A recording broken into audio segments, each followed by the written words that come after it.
타격을 받는 거죠. 홍 후보님은 박근혜 탄핵, 대선 패배, 지선 패배 3번 졌습니다. 이제는 물러날 때가 돼야 된다고 생각하거든요.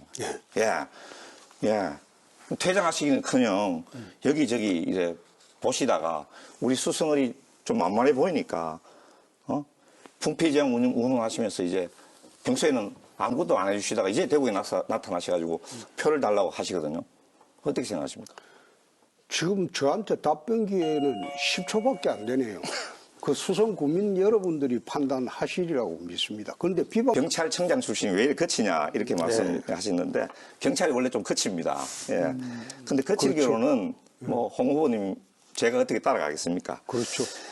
저는 조직폭력 수사를 했으니까. 우리 후보님 제가 공보문을 봤거든요. 예. 가진 자들이 좀 더 양보하는 세상, 어렵고 힘든 사람들에게 한 번 더 기회를 주는 세상 이렇게 돼 있죠, 그죠? 그렇습니다. 서민들에게 어필을 하려고 그러신 것 같아요, 그죠? 그런데 이번에 코로나19 긴급 생계비에 대해서 굳고 거들낸다, 매표행위다 이렇게 또 말씀하셨잖아요. 그렇습니다. 공범을 내는 거 완전히 이율배반적인 거 아닙니까? 그건 틀리죠. 왜 틀립니까? 그것은 긴급 생계비야말로 가진 자들이 조금 양보해서 낸 세금으로 어렵고 힘든 사람들에게 주는 거 아닙니까? 그러면 그걸 매달 줍니까? 매달 주는 건 아니지만 매달 주는 거 아니죠. 아니, 그 한 번 주고 끝내는 거 아닙니까? 아니죠. 선거 앞두고 그 몇 회이나 뭐가 후보님, 다를 바 있습니까? 비상한 경제 상황에서는 비상한 수단을 써야 됩니다. 지금 이 코로나19가 세계 그 메르켈 총리도 이야기했지 않습니까? 2차 세계대전 이후에 가장 엄중한 위기라고요, 지금. 보통의 수단으로 되지 않습니다. 저도 포퓰리즘 좋아하지 않습니다. 그렇지만은, 저는 이거 홍 후보님, 평소에는 홍 후보님이나 저랑 똑같은 가난한 집안 출신이잖아요. 저는 농부의 아들입니다. 그런데 이제 홍 후보님 이미 기득권층이 되신 것 같아요. 약자의 눈물을 닦아주는 게 정치인데. 예. 홍 후보님 이제 더 이상 답변할 기회를 줘야죠. 아니, 저 혼자 다 이야기할 수도 있습니다. 뭐. 아니. 간단하게 한번 이야기해 보세요, 그러면. 경제적 기반을 되살리는데 국고를 사용해야지 선거 앞두고 매달 줄 돈도 후보님, 아닌데 경제 기반은 지금 긴급 금융자금 100조도 있지 않습니까? 천박한 표현, 이런 언어는 발 붙일 곳이 없다. 홍 후보께서 지사 시절에 무상급식에 항의해가지고 단식하는 도의원들한테 쓰레기가 단식을 한다, 개가 짖는다 이런 말씀은 하셨잖아요. 그런데 그거 잘못 알려졌는데? 아닙니다. 만약에 홍 후보님 개가 짖어도 기차는 간다고 했습니다. 아닙니다. 예. 그 맥락은 똑같고요. 아니, 맥락이 아니고. 아니, 홍 후보님 그러면 대통령이 되시면은 국회의원들에게도 쓰레기, 개 이런 말 쓰시겠습니까? 아니, 지금 잘못 알고 계신데. 아니에요. 개가 짖어도 기차는 간다. 아니, 그거는 그렇다 칩시다. 아니. 그 말은 우리 YS가 93년도 좋습니다. 한 말입니다. 예, 뭐 그건 그렇다 칩시다. 그럼 그러면. YS 대통령이 직접 한 말은 그게 막말이 아니고 내가 하면 막말입니까? 저번 TV 토론에서 YS도 잘못 말을 하실 수가 있는 거죠. 저번 TV 토론에서 우리나라 여론조사 다 조작이다 말씀하시고 나치 괴벨스 같다 이런 말씀하셨거든요. 그렇습니다. 아니 후보님 지금 이 나라를 아무리 우리나라가 지금 문제가 있고 그럴 수는 있지만은 이 지금 발전된 민주주의를 가지고 있는 우리나라를 수천만 학살한 나치 정권하고 지금 비교를 하십니까 지금? 나는 그래 봅니다. 지금 나치 선전상의 우리 조국 사태에 대해서 우리 그 이상식 후보님이 한번 말씀해 보시죠. 과연 그게 공정했습니까? 예, 우리 저 홍 후보께서도 이제 저를 의식하는 모양입니다 지금. 아니 의식하는 게 아니고. 좋습니다. 아니 가만히 있어봐요. 우리 이인선 후보는 같은 당 출신이기 때문에 내가 공격할 필요가 없어요. 그런데 민주당은 제 생각으로서는 대구에서는 한 표도 줘서는 안 된다. 민주당은.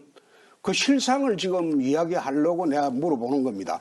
자, 말씀하세요. 조국 사태, 이인선 후보가 말씀하신 조국 사태에 대해서 과연 그게 기회는 공정하고 그다음에 뭐 절차는 어떻게 하고 뭐 결과가 정의로웠느냐. 그 문 대통령 한 이야기예요. 조국 사태로 우리 젊은 분들한테 많은 국민들한테 실망과 상처를 준 점 저도 굉장히 안타깝게 생각합니다. 저희도 사실 조국의 피해자입니다. 그걸로 민주당 지지율이 곤두박질 쳤지 않습니까? 이 대구에서. 아니 그런데 조국 사태가 그게 이제 끝나고 난 뒤도 문 대통령은 조국을 옹호했어요. 그 옳다는 생각입니까? 끝나고 난 뒤도 문재인 대통령은 조국이를 옹호했어요. 홍 후보님은 네. 우리 저 문 대통령 아니면 민주당만 공개하고 저의 개인적인 거는 공개할 게 없는 모양이죠, 지금. 말씀드릴게요. 저는 물론 우리 대통령과 정부가 다 잘한다는 건 아닙니다. 저 그래서 민주당 위원장으로서는 정말 하기 힘든 이야기 많이 했습니다. 적폐청산 너무 오래 한다 이런 말. 민주당 위원장이 쉽게 할 수 있습니까? 예. 예. 조국 이 사람의 처신을 보면 각 시를 감옥에 넣어놓고 시는 밖에 나와 있다 이 말이에요. 제 생각은 남편이 대신 들어갔어야지 그 바뀐 거 아닙니까? 대신 들어갔어야지. 그러면 되는 것이죠. 고치는 게 아니라 지금 하고 있는 게 위헌 소지가 있어요. 그런데 저는 행정고시 출신입니다. 모든 이제 우리 홍 후보께서는 법학 출신이시니까 모든 걸 법적으로 이렇게 접근하시는데 모든 행정 현상을 다 법으로 자세하게 규율할 수 없기 때문에 시행령이나 규칙을 두어서 규율하는 거 아니겠습니까? 그 포괄 위임의 금지 원칙에 방하거든요. 예. 포괄적 위임하면 안 되거든. 네, 그건 그 맞습니다. 뭐 행정고시에도 나는 사법시험이었어요. 맞아요. 행정보다 훨씬 어려운 사법시험이었어요. 꼭 그런데 훨씬 어렵지 않죠. 예. 제 이야기는 이상중입니다.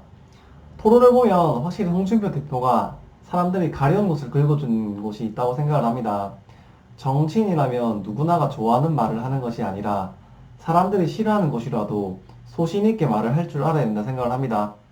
즉 미움을 받지만 싫은 행동을 해야 하고 당장에 사탕 발린 말보다는 국가적으로 옳은 행동을 해야 합니다. 월에 100만 원씩 준다는 공약이 3년, 5년, 10년 장기적으로 봤을 때 그게 대한민국에 결코 좋은지는 모르겠습니다. 세금을 이용해서 돈을 쥐어주어 정권을 유지하려 한다는 생각이 듭니다. 또한 박근혜 대통령이 탄핵될 때 당에 그 누가 와도 당시 문재인의 대통령 지지율을 꺾기 힘들었을 겁니다. 홍준표가 미래통합당에 고춧가루를 뿌리는 행동을 많이 하긴 했지만 정말 대의적으로는 홍준표는 보수적인 당에 꼭 필요한 사람이라 생각을 합니다.